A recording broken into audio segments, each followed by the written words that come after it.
सुप्रभात छात्रों, एक बार पुनः हम क्लास 7 के लिए इस साल जो हाजिर हुए हैं आपके समक्ष, इस साल क्लास 7 में जो है लंग लकार तथा आपने लकार पढ़े थे। लकार का अर्थ होता है टेंस, काल।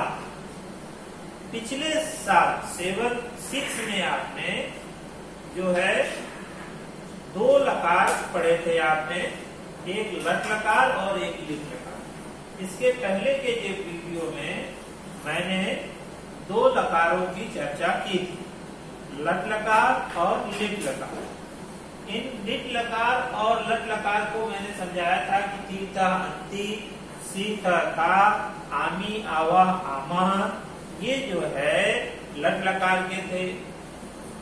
इष्यति, इष्यता, इष्यन्ति, इष्यसि, इष्यता, इष्यत, इष्यामी, इष्यावह, इष्यामा, ये जो लकार के रूप जो थे वो आपने लिट लकार के धातुओं के साथ लगाकर सीखा था। उसका पुनरावर्तन भी हम पहले पाठ के अंतर्गत देखें। अब दूसरे पाठ से उसमें लंग लकार का प्रयोग सिखाया गया है या बताया गया है। अब लंग लकार का प्रयोग सीखने से पहले आपको लंग लकार को पहचानना और जानना होगा।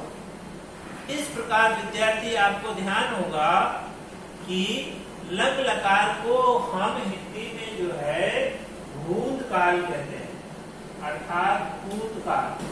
भूतकाल का अर्थ होता है पास्ट टेंस, जो समय बीत चुका।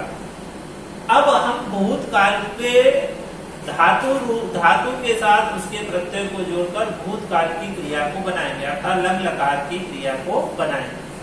अब अब ये विद्यार्थी आप पिछली क्लास में आप पढ़ चुके हैं कि संस्कृत में 3 वचन होते हैं, एक वचन, द्विवचन और बहुवचन, और 3 पुरुष होते हैं, प्रथम पुरुष, मध्यम पुरुष और उत्तम पुरुष, और इनके कर्ताओं के साथ इन क्रियाओं का प्रयोग किया जाता है। विद्यार्थी यहाँ ध्यान देने योग्य बातें हैं कि लंग लकार का प्रयोग करते समय हमें यहाँ पर त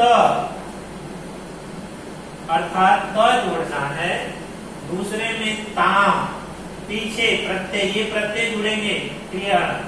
ये संक्षिप्त रूप शॉर्टकट जानकारी के लिए आप कैसे याद रखेंगे भूतकाल की क्रियाओं को, उसको जाना। पहले में त, ताम, न, त, ताम, न, अह, तम और त,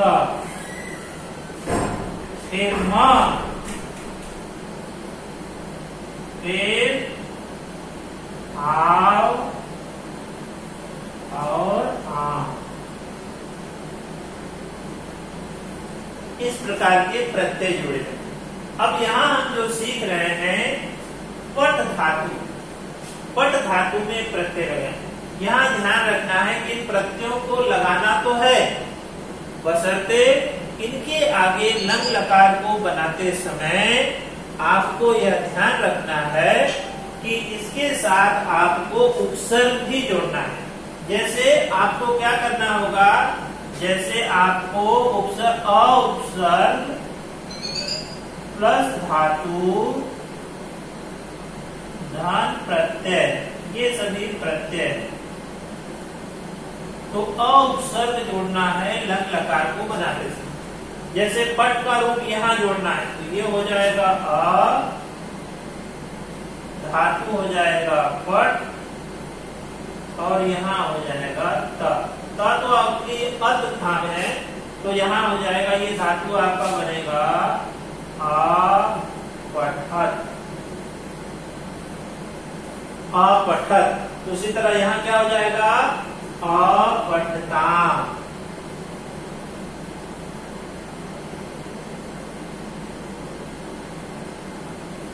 और यहाँ क्या आ जाएगा, अपठन।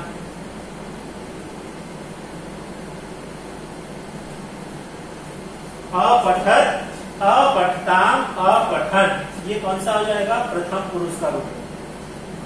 अपठत, अपठताम, अपठन, ये किसका हो जाएगा, प्रथम पुरुष का रूप है।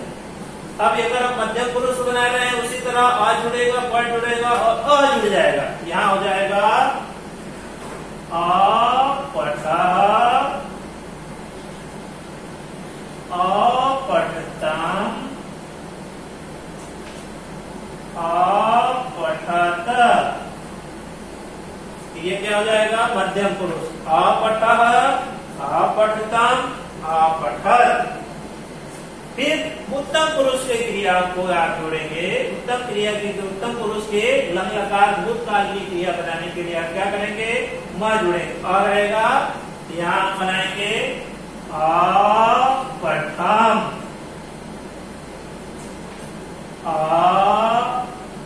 अपठाव, अपठाम। विद्यार्थी यहाँ ध्यान रखेंगे, ये हो जाएगा एक वचन, द्विवचन, शॉर्ट फॉर्म में यहाँ हम संक्षिप्त में लिख रहे हैं, और बहुवचन। तो आपको क्या करना है? इन क्रियाओं को याद करना है। इनका आप संक्षिप्त रूप आप याद कर लेंगे तो जाकर के, तो उसको याद करने के लिए आपको क्या करना पड़ेगा? जैसे आपने ती, त, अंति, सी, थ, आमी, आवा, आमा, लग लकार के प्रत्ययों को आपने याद किया था, वैसे ही इसे आपको याद करना होगा। त, ताम, न, अह, तम, त, म, आव, आम। अब यह जो रूप बन गया, इसी के अनुसार हमें कर्ता का प्रयोग करके इसको पाठगत एक एक, तो पहले हम प्रथम पुरुष के प्रत्यय के साथ इसका रूप सीखेंगे, फिर मध्यम पुरुष के साथ और फिर उत्तम पुरुष के साथ। तो विद्यार्थी आपने लंग लकार के धातु रूप को आपने सीख लिया होगा। अब हम इसके प्रकार और जैसे अपठत, प्रथम पुरुष का प्रथम पुरुष होता है सह, तवते, सा, तेता, तेतानी। तो स अपठत, तव अपठताम, ते अपठन, तुम अपठत, युवाम अपठतम, यूयम अपठत। अहम, यहाँ उत्तम पुरुष का क्या हो जाएगा? अहम आवाम वयम, अहम अपठम, आवाम अपठा, वयम अपठाम। इस प्रकार के रूप चलेंगे और इसी प्रकार इसका वाक्य में प्रयोग होगा, जिसे आप पढ़ते रहते हैं। तो विद्यार्थियों ने लग लकार का एक संक्षिप्त परिचय मैंने आपको दिखा दिया। इसको पढ़कर हम पाठगत एक एक वाक्यों को हम पढ़ते और समझते जाएंगे। तो मेरे ख्याल से आपने लग लकार को बखूबी समझ लिया होगा। बार बार अभ्यास करेंगे तो लग लकार को पहचानने में आपको किसी प्रकार की दिक्कत नहीं होगी। धन्यवाद।